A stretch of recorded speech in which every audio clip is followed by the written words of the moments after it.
अस्सलाम नाज़रीन, मैं हूं असद अली तूर। अपने प्रोग्राम असद तूर अनसेंसर्ड में आज जो कौमी सलामती कमेटी का इजलास हुआ है उसका एलामिया आ गया है।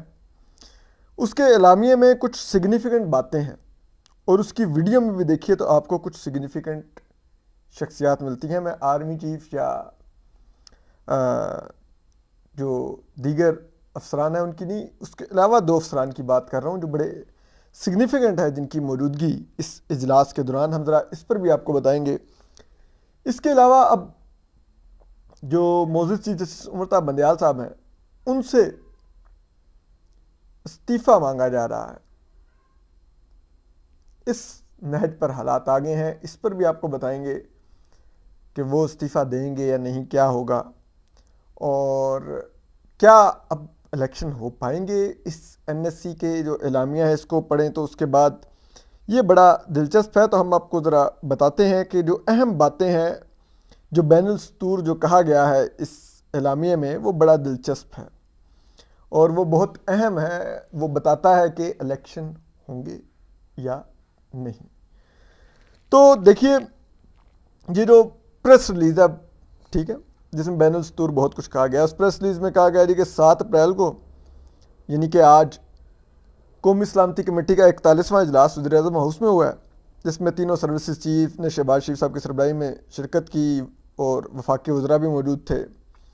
ठीक है, इस इजलास ने 2 जनवरी को जो पुलिस एहलकारों की शहादत हुई थी मस्जिद पर पेशावर में बम धमाके में, उस पर इजहार ताज़ियत किया और उसका तसलसल था ये। इसके अलावा 7 अप्रैल को 2012 को जो सानिया गैरी सेक्टर में सियाचिन पर जो हमारे फ़ौजी जवान जो एक बर्फ़ानी तोदे के तले दब के शहीद हो गए थे, उनको खराज अक़ीदत पेश किया।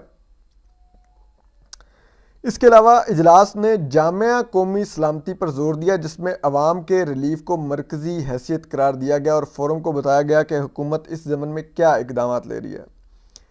इजलास ने कौम को पायदार अमन की फरहमी के लिए सिक्योरिटी फोर्सेस की कुर्बानियों और काविशों का एतराफ़ किया। फोरम ने पाकिस्तान से दहशतगर्दी के खात्मे तक अपनी कार्रवाइयाँ जारी रखने का अज़्म का अहदा किया। फिर अब ज़रा सिग्निफिकेंट बात शुरू हुई है।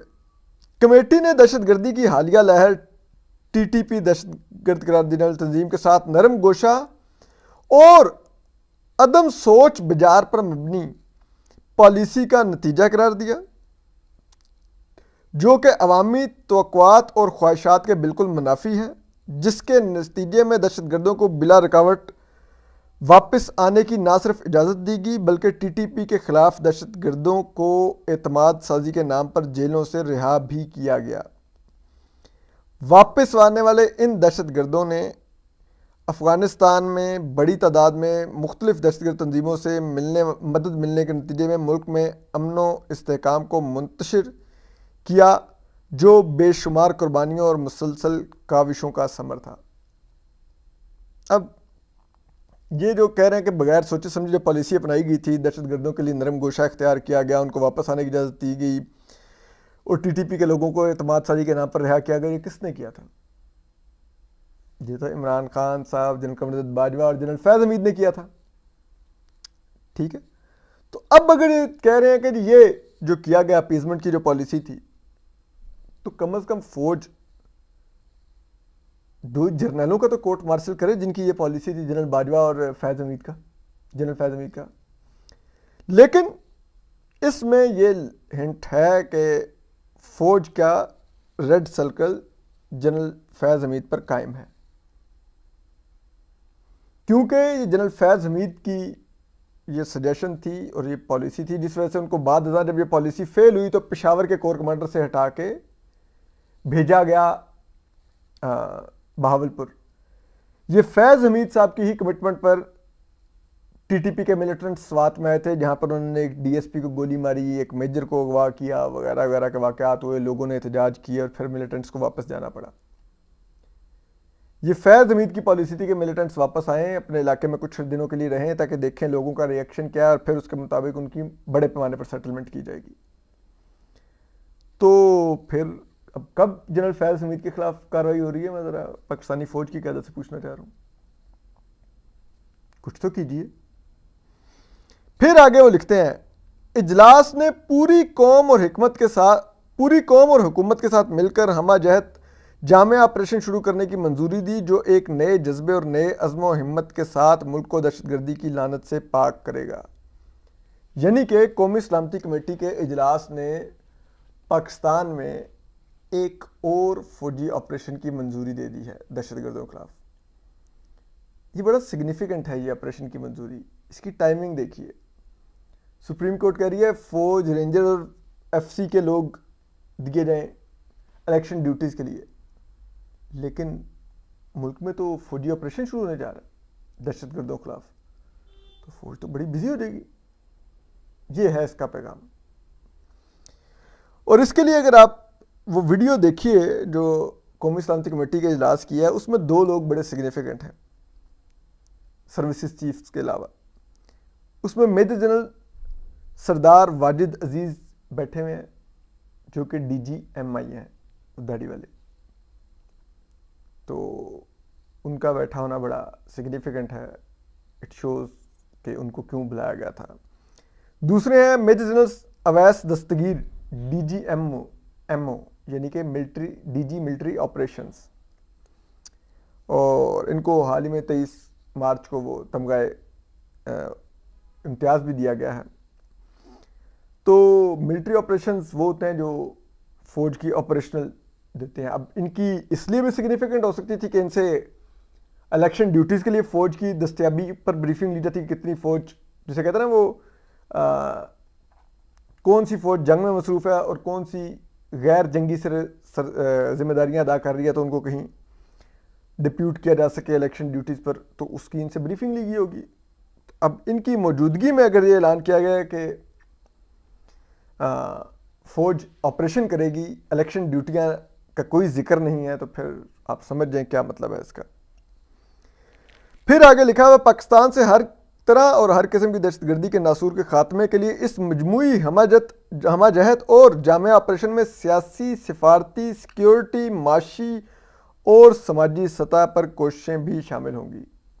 वर्ड माशी भी है और सियासी भी है, ठीक है। तो मुल्क के पास तो पैसा ही नहीं है, तो इलेक्शन के लिए आएगा, यहाँ पर जाएगा पैसा। इस सिलसिले में आला सतह की एक कमेटी तश्कील दे दी गई, जो 2 हफ्तों में इस पर अमल दरामद और इसकी हदूदों के से मुतल्लिक सिफारिशात पेश करेगी। यानी कि अब एक कमेटी बना दी गई है। अब जब सुप्रीम कोर्ट को बताया जाएगा कि कमेटी तो काम कर रही है और फौज जंग लड़ रही है, कमेटी आपको बताएगी कि क्या हो सकता है। इजलास में मुख्तदर इंटेलिजेंस एजेंसियों के कामयाब ऑपरेशन को बहुत सराहा गया, जिसमें उन्होंने इंतहाई मतलूब दहशतगर्द गुलजार इमाम उर्फ शंबे को गिरफ्तार किया, जो दहशतगर्द बलोच नेशनल आर्मी और ब्रास के बानी और रहनुमा और एक अरसे से मुख्तलिफ दहशतगर्दियों में की कार्रवाइयों में मुलविस थे। यानी कि वो कह रहे हैं कि वो सराहा उन्होंने फौज को इन कार्रवाइयों पर। फिर वो कह रहे हैं जी, कमेटी ने, कौमी सलामती कमेटी ने बढ़ती हुई नफरत अंगेजी, माशरे में तकसीम और दरपर्दा अहदाफ की आड़ में रियासती इदारों और उनकी क़यादत के खिलाफ बैरूनी स्पॉन्सर्ड जहरीला प्रोपेगेंडा सोशल मीडिया पर फैलाने की कोशिशों की शदीद मजम्मत की और कहा इससे कौमी सलामती मुतासर होती है। बात क्लब कहता है PTI है जो ये कर रही है प्रोपेगेंडा, तो उनके बारे में ही इनका इशारा है।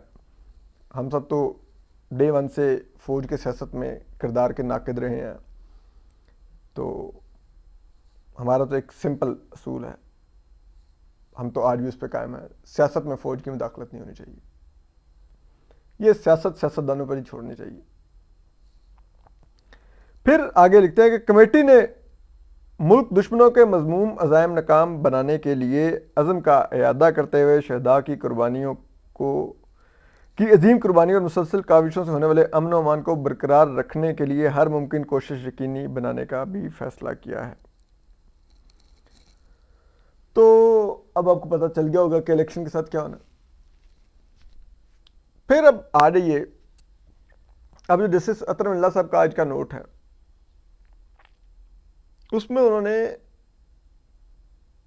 बहुत ही खुले अल्फाज में चीफ जस्टिस उमर ताब बंदयाल साहब के कंडक्ट को निशाने पर लिया है, उनके बेंचेस के तश्कील के कंडक्ट को निशाने पर लिया है, उनके सियासी केसेस सुनने में वो जो मखसूस बेंचेस बना रहे हैं मखसूस अपने लाइक माइंडेड अपने धड़े के जजेस के साथ, उसको निशाने पर लिया है।